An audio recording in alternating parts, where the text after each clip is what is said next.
नमस्कार मित्रांनो, तुमचं स्वागत आहे आपल्या चॅनलवर सुमित कुमार एज्युकेशन प्लॅटफॉर्मवर। तर मित्रांनो, आज आपण पाहणार आहोत विषय इयत्ता 10वी विषय इतिहास व राज्यशास्त्र। आपण मित्रांनो राज्यशास्त्रातला धडा 3 राजकीय पक्ष हा आपण आता वाचणार आहोत आणि त्याच्यात तो सुद्धा समजून घेणार आहोत। तर मित्रांनो, आपण आता धड्याला वाचायला सुरुवात करूया आणि पुढच्या व्हिडिओमध्ये आपण या धड्याचा स्वाध्याय सुद्धा पाहून घेणार आहोत। तर मित्रांनो, धड्याला सुरुवात करू।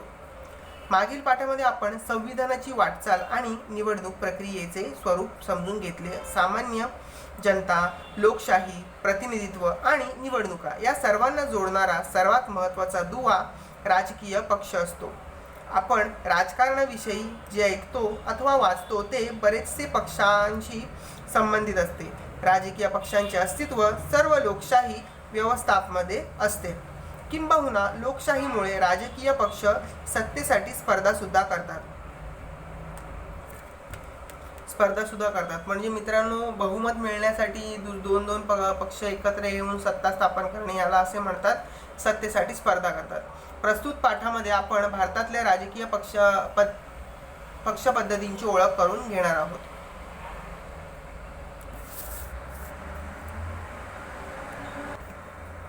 तुमच्या शाळेमध्ये आणि परिसरामध्ये तुम्ही अनेक गट, संस्था अथवा संघटन कोणत्या तरी कामाचा पाठपुरावा करताना पाहिले असतील। सार्वजनिक प्रश्न सोडवण्यासाठी एखादी संघटनाही पुढाकार घेते। विषय चळवळींच्या आंदोलनाविषयी तुम्ही वाचता। याचा अर्थ असा की समाजामध्ये ज्या प्रकारे गट, संस्था, चळवळी सक्रिय असतात त्याचप्रमाणे राजकीय पक्षही निवडणुका लढवण्यात पुढाकार घेताना दिसतात। समाजातील अन्य संस्था, संघटना व राजकीय पक्ष यांच्यात फरक आहे। राजकीय पक्ष एक प्रकारे सामाजिक संघटनाच असतात, परंतु त्यांची उद्दिष्टे व कार्यपद्धती मात्र वेगळी असते। या पार्श्वभूमीवर आपल्याला असे म्हणता येईल की राजकीय सत्ता प्राप्त करण्यासाठी जेव्हा लोक एकत्र येऊन निवडणूक प्रक्रियेत सहभागी होतात तेव्हा त्या संघटनांना राजकीय पक्ष म्हटले जाते। म्हणजे मित्रांनो, उदाहरणार्थ तुम्हाला सांगतो, समजा कुठली तरी महानगरपालिका निवडणूक असली तर त्यामध्ये कुठला तरी एक पक्ष येतो, जेव्हा तो आपले उमेदवार मांडतो आणि ते त्या उमेदवारी लढवतात, म्हणजे निवडणूक लढवतात आणि ते तिथे जिंकून येतात किंवा ते लढवतात। या प्रक्रियेलाच, या सहभागाच्या प्रक्रियेलाच पूर्ण राजकीय पक्ष असे म्हटले जाते। उदाहरणार्थ मित्रांनो, तुम्हाला काही राजकीय पक्ष माहितीच असतील। राजकीय पक्ष म्हणजे निवडणूक लढवून ती जिंकण्यासाठी व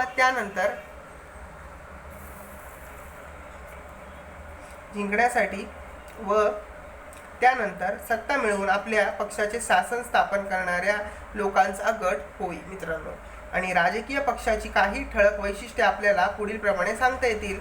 सत्ता मिळवणे। राजकीय पक्षांचा हेतू केवळ निवडणुकांच्या माध्यमातून सत्ता मिळवणे हाच असतो।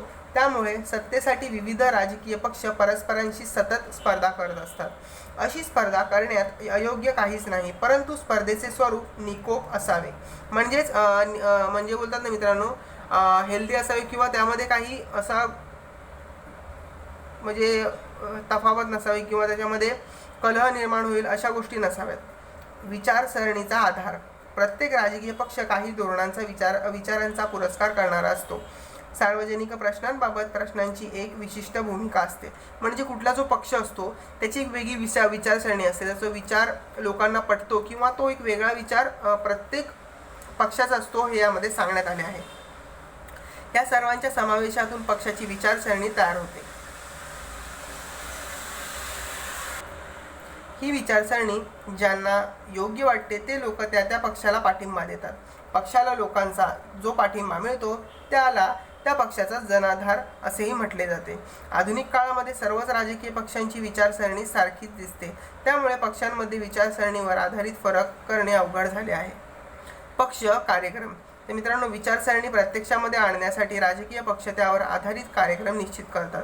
म्हणजे जे राजकीय पक्ष असतात ते या गोष्टींचे कार्यक्रम निश्चित करतात। सत्ता मिळाली की या कार्यक्रमांची अंमलबजावणी केली जाते। सत्ता नाही मिळाली तर कार्यक्रमांच्या आधारे लोकांचा पाठिंबा मिळवण्याचा प्रयत्न राजकीय पक्ष करतात। सरकार स्थापन करणे. राजकीय पक्ष सरकार स्थापन करतात म्हणजे आपली सत्ता स्थापन करतात आणि देशाचा राज्यकारभार करतात. अर्थात हे कार्य निवडणुकीत बहुमत मिळवणाऱ्या पक्षाचेच असते. म्हणजे जो निवडणूक जिंकतो तोच पक्ष सत्ता स्थापन करतो. ज्या पक्षांना बहुमत मिळत नाही ते विरोधी पक्ष म्हणून कार्य करतात. म्हणजे जे लोकांना कमी सीट मिळाल्या ते लोक विरोधी पक्षात बसतात. शासन व म्हणजे उदाहरणार्थ मित्रांनो, आज आपले मुख्यमंत्री उद्धव ठाकरे आहेत आणि विरोधी पक्ष नेते हे फडणवीस आहेत. शासन व जनता यांच्यातील दुवा. राजकीय पक्ष शासन आणि जनता यांच्यातील दुवा म्हणून काम करतात. जनतेच्या मागण्या आणि गाऱ्हाणी म्हणजे अपेक्षा शासनापर्यंत पोहोचवण्याचे कार्य राजकीय पक्ष करतात. तर शासन पक्षामार्फत आपल्या धोरण कार्यक्रमांना पाठिंबा मिळण्याचा प्रयत्न करते. मित्रांनो, भारतीय पक्ष पद्धतीचे बदलते स्वरूप. 1. स्वातंत्र्योत्तर काळामध्ये काँग्रेस हा एक प्रबळ पक्ष होता. काही अपवाद वगळता केंद्र व राज्य पातळीवर या पक्षाला बहुमत होते. भारतातील राजकारणावर या पक्षाची पकड होती. म्हणूनच या काळातील पक्ष पद्धतीचे वर्णन एक प्रबळ पक्ष पद्धती असे केले जाते. एक प्रबळ पक्ष पद्धतीला 1977 मध्ये आव्हान दिले गेले. हे आव्हान काँग्रेसेतर पक्षांनी एकत्र येऊन केले. 1989च्या लोकसभा निवडणुकीनंतर राजकारणामध्ये एकाच पक्षाचे वर्चस्व असणे ही बाब संपुष्टात आली. त्यानंतरच्या काळामध्ये अनेक पक्षांनी एकत्र येऊन आघाडीचे शासन स्थापन करण्यास सुरुवात केली. म्हणजे दोन पक्ष, समजा जर एका पक्षाला पूर्ण बहुमत मिळत नसेल, म्हणजे ज्या सीट पाहिजे असतात ते एका पक्षाला मिळत नसतील, तर दोन पक्ष एकत्र येऊन ती सत्ता स्थापन करतात असं यामध्ये सांगण्यात आलं आहे. मित्रांनो, आघाडी सरकार स्थापन करण्याचे प्रयोग भारतीय जनता पक्ष व काँग्रेस या दोन्ही पक्षांनी केले. आघाडी शासनातून अस्थिरता निर्माण होते. हा समाज आपल्याला देशातील पक्ष पद्धतीने खोटा ठरवला. आघाडीचे शासन ही बाब आता भारताच्या राजकीय व्यवस्थेमध्ये स्थिरावलेली आहे. तर मित्रांनो, आपण आता भारतातील काही प्रमुख राजकीय पक्षांची ओळख करून घेणार आहोत. राष्ट्रीय पक्ष म्हणजे जे पूर्ण भारतभर पसरले आहेत त्यांना राष्ट्रीय पक्ष असे म्हणतात. राष्ट्रीय पक्ष. भारतीय राष्ट्रीय काँग्रेस 1885 साली भारतीय राष्ट्रीय काँग्रेसची स्थापना झाली. स्थापनेच्या वेळी काँग्रेस ही सर्वसमावेशक स्वरूपाची राष्ट्रीय स्वातंत्र्यासाठी प्रयत्न करणारी चळवळ होती. त्यामुळे त्यात विविध विचारसरणीचे गट एकत्र आले होते. स्वातंत्र्योत्तर काळामध्ये काँग्रेस एक सर्वात प्रभावी पक्ष म्हणून उदयास आला. धर्मनिरपेक्षता, सर्वांगीण विकास, दुर्बल घटकांसाठी आणि अल्पसंख्याक वर्गासाठी समान हक्क, व्यापक समाज कल्याण हे या पक्षाचे सुरुवातीपासूनचे धोरण आहे. त्यानुसार या पक्षाने अनेक कार्यक्रमही राबवले. लोकशाही, समाजवाद, आंतरराष्ट्रीय शांतता व सामाजिक समता यांवरच या पक्षाचा विश्वास आहे. आता मित्रांनो, पुढचा पक्ष आहे भारतीय कम्युनिस्ट पक्ष. मार्क्सवादी विचारसरणीवर आधारलेला. या पक्षाची स्थापना 1925 साली झाली. भारतातला हा एक जुना पक्ष आहे. मजूर, कष्टकरी वर्ग व कामगारांच्या हितासाठी हा पक्ष कार्य करत असतो. या पक्षाचा भांडवलशाहीला विरोध आहे. 1960 या दशकामध्येच चीन व सोव्हिएत युनियन या दोन्ही साम्यवादी देशांपैकी कोणाचे नेतृत्व स्वीकारायचे यावरून या पक्षातील नेत्यांमध्ये वैचारिक मतभिन्नता म्हणजेच मतांचे वेगवेगळेपण निर्माण झाले होते व भारतीय कम्युनिस्ट पक्षामध्ये फूट पडली व त्यातून भारतीय कम्युनिस्ट पक्ष मार्क्सवादी हा पक्ष 1964 साली स्थापन झाला. मित्रांनो, आता आहे मित्रांनो भारतीय जनता पक्ष. भारतीय जनता पक्ष हा राष्ट्रीय स्तरावरील एक महत्त्वाचा पक्ष आहे. भारतीय जनसंघ हा पक्ष 1951 मध्ये स्थापन झाला. 1977 मध्ये स्थापन झालेल्या जनता पक्षात भारतीय जनसंघ विलीन झाला. परंतु जनता पक्षाचे हे स्वरूप फार काळ टिकले नाही. पक्ष फुटला व त्यातील भारतीय जनसंघाचे भारतीय जनता पक्ष या नावाने 1980 मध्ये नवा पक्ष स्थापन केला. प्राचीन भारतीय संस्कृती, परंपरा यांचे जतन केले पाहिजे अशी या पक्षाची भूमिका आहे आणि आर्थिक सुधारणांवर या पक्षाचा भर आहे. भारतीय कम्युनिस्ट पक्ष मार्क्सवादी, समाजवाद, धर्मनिरपेक्षता आणि लोकशाही यांचा हा पक्ष पुरस्कार करतो. साम्राज्यवाद हा पक्षाचा विरोध आहे.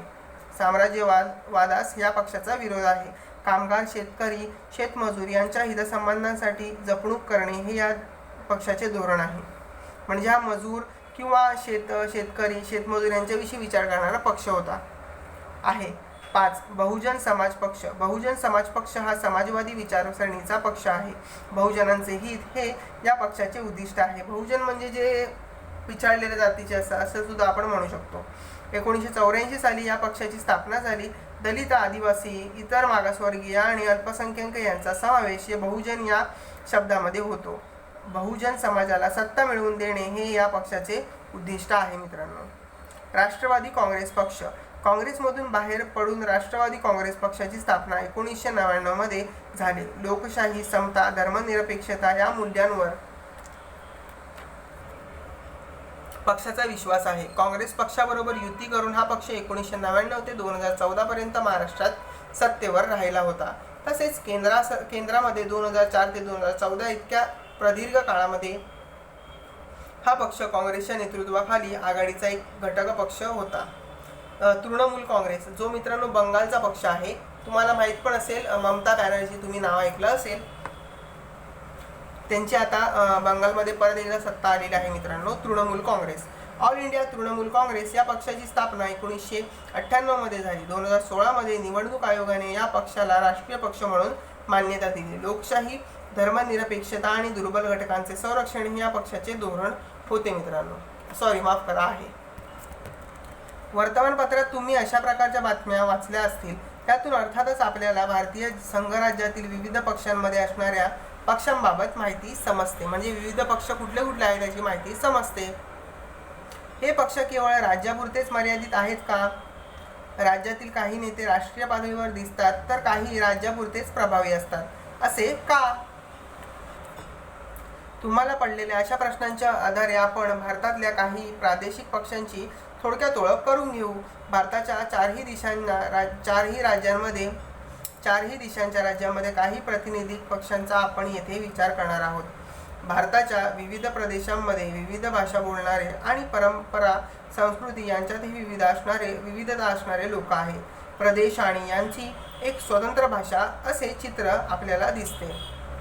प्रदेशांच्या भौगोलिक रूपातही विविधता आहे. प्रदेशांच्या भौगोलिक रूपातही विविधता आहे. महाराष्ट्रातील विविध भौगोलिक प्रदेशांचा तुम्ही अभ्यास केला आहे. महाराष्ट्र जसा मध्य प्रदेश किंवा कर्नाटक यांच्यापेक्षा वेगळा आहे, त्याचप्रमाणे महाराष्ट्रातही भौगोलिक सांस्कृतिक विविधता दिसते. आपली भाषा आणि आपला प्रदेश यांच्याविषयीची आत्मीयतेची भावना निर्माण होऊन काही काळानंतर तिच्याबाबत अस्मिता निर्माण होऊ लागली की त्यातूनच प्रादेशिकता निर्माण होते. लोक आपल्या प्रदेशाच्या हिताचा व विकासाचा प्राधान्याने विचार करू लागतात. आपली भाषा, आपले साहित्य, आपली परंपरा, सामाजिक सुधारणांचा इतिहास, शैक्षणिक व सांस्कृतिक चळवळी इत्यादींबाबत स्वाभिमान वाटू लागतो व त्यातूनच भाषिक अस्मिता प्रबळ होऊ लागते. आपल्या प्रदेशाचा विकास व्हावा, येथील साधनसामग्री व रोजगाराच्या संधींवर आपला हक्क असावा या भावनेतूनच प्रादेशिक अस्मिता आकारास येऊ लागते मित्रांनो. अशा प्रकारच्या भाषिक, प्रादेशिक, सांस्कृतिक व त्यांच्याशी संलग्न अस्मिता संघटित झाल्या की त्यातूनच प्रादेशिकतेची भावना बळावते. त्यातूनच काही वेळेस स्वतंत्र राजकीय पक्ष अस्तित्वात येतात, तर काही वेळेस विविध दबाव गट, चळवळी निर्माण होतात. या सर्वांचा हेतू एकच असतो व तो म्हणजेच आपल्या प्रदेशाच्या हितसंबंधांचे जतन करणे. प्रादेशिक पक्ष विशिष्ट प्रदेशाच्या वेगळेपणाचा अभिमान बाळगणारे आणि त्यांचा विकास व्हावा म्हणूनच सत्तेच्या स्पर्धेत उतरणाऱ्या राजकीय गटांना प्रादेशिक पक्ष म्हणतात. त्यांचा प्रभाव त्या प्रदेशापुरताच मर्यादित असतो. तरीही आपल्या प्रदेशामध्ये प्रभावी भूमिका घेऊन ते राष्ट्रीय राजकारणावर आपली छाप पाडतात. प्रादेशिक पक्ष प्रादेशिक समस्यांना प्राधान्य देतात. मित्रांनो, प्रादेशिक पक्ष म्हणजे उदाहरणार्थ राज्यांमध्ये असणारे जे छोटे पक्ष आहेत ते. छोटे म्हणजे मित्रांनो असे छोटे म्हणता येणार नाही, पक्ष ते पक्षच असतात. उदाहरणार्थ आपल्या महाराष्ट्रामध्ये शिवसेना आहे, आपण आता मनसे आहे, अशी उदाहरणं आपण देऊ शकतो. आपल्या प्रदेशाचा विकास करण्यासाठी त्यांना केवळ अधिकारांऐवजी स्वायत्तता आवश्यक वाटते.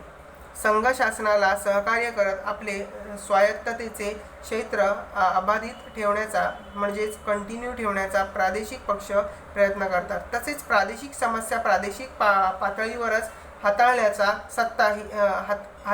सत्ताही त्या प्रदेशातील व्यक्तींच्याच हाती असावी. प्रशासनात आणि व्यवसायांमध्ये त्या प्रदेशाच्या रहिवाशांना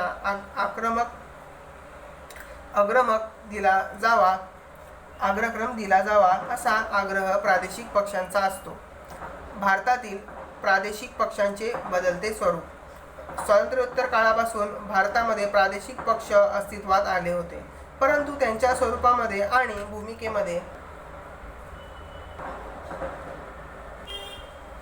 भूमिकेत मात्र महत्त्वाचे बदल झाल्याचे दिसते. सुरुवातीच्या काळामध्ये प्रादेशिक अस्मितांमधूनच काही फुटीर चळवळी निर्माण झाल्या. स्वतंत्र खलिस्तान, द्रविडस्थान अशा मागण्यांचा हेतू संघराज्यातून बाहेर पडून स्वतंत्र देश निर्माण करण्याचा होता. पंजाब, तामिळनाडू, जम्मू आणि काश्मीर या राज्यातील प्रादेशिक पक्षांची उदाहरणे या संदर्भामध्ये देता येतील. मित्रांनो, प्रादेशिक पक्षांच्या भूमिका हळूहळू बदलू लागल्या. स्वतंत्र राज्याच्या मागणीऐवजी त्यांना अधिक स्वायत्तता मिळावी म्हणून प्रयत्न सुरू केले गेले. हा प्रादेशिक पक्षांच्या विकासातील दुसरा टप्पा होता. मित्रांनो, या टप्प्याची सुरुवात साधारणतः 1990 नंतर झाली. आपल्या प्रदेशाच्या विकासासाठी आपल्याला आपल्या प्रदेशातील रहिवाशांना राज्यात आणि केंद्रात सत्ता मिळावी अशी भूमिका प्रादेशिक पक्ष आता घेऊ लागले. उदाहरणार्थ शिवसेना, तेलुगू देसम. ईशान्य भारतातील प्रादेशिक पक्षांच्या विकासाचा एक वेगळा कल दिसतो. या प्रदेशांमधील राजकीय पक्षांनी फुटीरतेच्या मागण्या सोडून दिल्या व त्यांनी स्वायत्तेची मागणी करण्यास सुरुवात केली. ईशान्य भारतातील सर्व प्रादेशिक पक्ष टप्प्याटप्प्याने मुख्य राष्ट्रीय प्रवाहामध्ये येत आहेत. थोडक्यामध्ये सांगायचे झाल्यास भारतातील प्रादेशिक पक्षांचा प्रवास फुटीरता, स्वायत्तता आणि मुख्य राष्ट्रीय प्रवाहामध्ये सामील होणे अशा टप्प्यांमधून झाला आहे.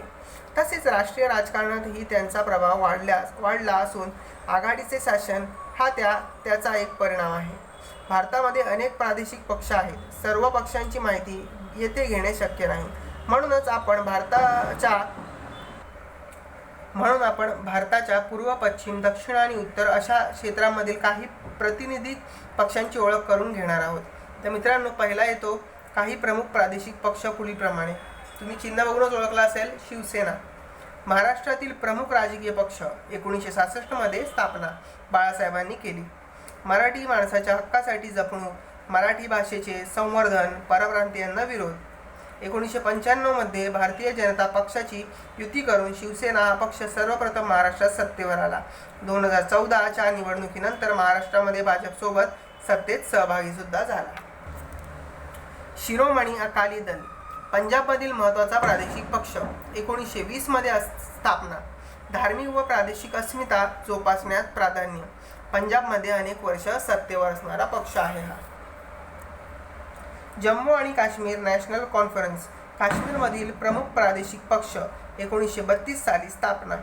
काश्मीरी जनतेच्या हितसंबंधांचा पाठपुरावा, स्वायत्तता जोपासण्यासाठीच्या प्रयत्नशीलता. आसाम गण परिषद. सरकारबरोबरील वाटाघाटीतून 1985 मध्ये आसाम करार. 1985 साली स्थापना. निर्वासितांचे प्रश्न सोडवणे, आसाममध्ये सांस्कृतिक, भाषिक व सामाजिक वेगवेगळेपण जपणे, आर्थिक विकासासाठीचे प्रयत्न. गेली अनेक वर्ष आसाममध्ये सत्ताधारी पक्ष आहे. मित्रांनो, आसाम गण परिषद. द्रविड मुन्नेत्र कळघम. 1920 मधल्या जस्टिस पार्टी या ब्राह्मणोत्तर चळवळीचे रूपांतर द्रविड मुन्नेत्र कळघम या राजकीय पक्षात झाले. 1944 मध्ये जस्टिस पार्टी द्रविड कळघम म्हणून ओळखली जाऊ लागली. 1949 मध्ये यातून एक गट बाहेर पडला व त्या गटाचे द्रविड मुन्नेत्र कळघम पक्ष स्थापना केला. त्यातूनही बाहेर पडलेल्या एका गटाने ऑल इंडिया अण्णा द्रविड मुन्नेत्र कळघम या पक्षाची 1972 मध्ये स्थापना केली. तमिळ अस्मिता जोपासण्याचे प्रयत्न, केंद्राच्या आघाडीतही काही काळ सहभाग, सर्व स्तरांवरील मतदारांचा पक्षाला पाठिंबा, सत्तेत दीर्घकाळ राहिल्याने अनेक उपाययोजना राबवल्या गेल्या. मित्रांनो, भारतामध्ये प्रत्येक राज्यात अनेक प्रादेशिक पक्ष आहेत. त्यांनी त्या त्या राज्याच्या राजकारणावर प्रभाव टाकलेला आहे. त्याच एक उदाहरण म्हणूनच महाराष्ट्रातील प्रादेशिक पक्षांचे 2 निवडणुकांच्या संदर्भातील कामगिरी खालील तक्त्यांमध्ये दिलेली आहे मित्रांनो. तर मित्रांनो, ही त्यांची कामगिरी सुद्धा आपल्याला दिलेली आहे. म्हणजे उदाहरणार्थ शिवसेना असो, त्यांची कामगिरी 2009 आणि 2014 ह्या सगळ्या पक्ष आहेत, त्यांची कामगिरी आहे मित्रांनो. या पाठामध्ये आपण भारतातील राष्ट्रीय आणि प्रादेशिक म्हणजेच जे पूर्ण भारतभर असणारे राष्ट्रीय पक्ष आणि जे प्रादेशिक जे प्रत्येक राज्यामध्ये पसरलेले पक्ष ह्यांची आपण माहिती घेतली. पुढील पाठामध्ये राजकीय चळवळींचे आपल्याला जीवनातील महत्त्व समजून आपण घेऊ. तर मित्रांनो, ह्या धड्याचे वाचन तुम्हाला कसे वाटले मला नक्की कमेंट्समध्ये लिहून पाठवा. तुम्ही जर चॅनलवर नवीन असाल तर चॅनल लाईक, शेअर आणि सबस्क्राईब करायला विसरू नका आणि बाजूची बेल आयकॉन सुद्धा दाबायला विसरू नका, जेणेकरून येणारे नवीन व्हिडिओ तुम्हाला प्रथमतः पाहायला मिळतील. तर मित्रांनो, व्हिडिओ पूर्ण पाहिल्याबद्दल धन्यवाद. भेटूया या धड्याचा स्वाध्याय घेऊन पुढच्या व्हिडिओमध्ये. तोपर्यंत मित्रांनो, बाय बाय.